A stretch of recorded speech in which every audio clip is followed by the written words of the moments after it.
Құрметті оқушылар мен ұстаздар, сіздердің назарларыңызға 25 қазан Республика күніне байланысты виртуалды кітап көрмесін ұсынамыз. 25 қазан Республика күні болып, мемлекет басшысы Қасым-Жомарт Кемелұлы Тоқаевтың бастамасымен еліміздің ұлттық мерекесі қатарына қайта қосылды. Көпшілік білетіндей, 1990 жылғы 25 қазанда егемендік туралы декларация қабылданды. Еліміз тәуелсіздікке бет бұрды. Азат болудың алғы шарты жасалды. Сондықтан біз үшін бұл күннің орны ерекше. Қазіргі шақта жаңа әділетті Қазақстанды құрудың маңызды қадамдары жасалуда.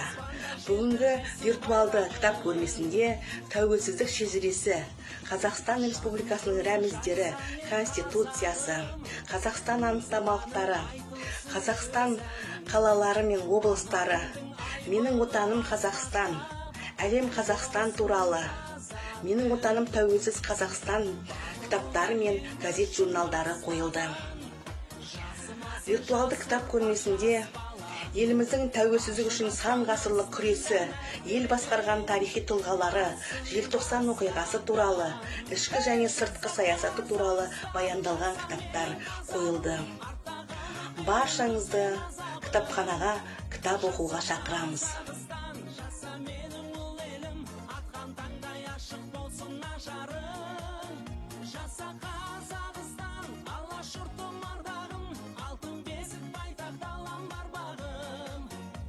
Қазақстан, атамекен тұрағым, көк аспанда желбіресін байрағын.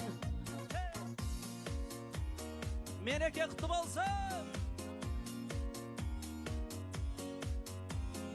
Даламызға мұрагер халқымыз, баламызға мақтаныш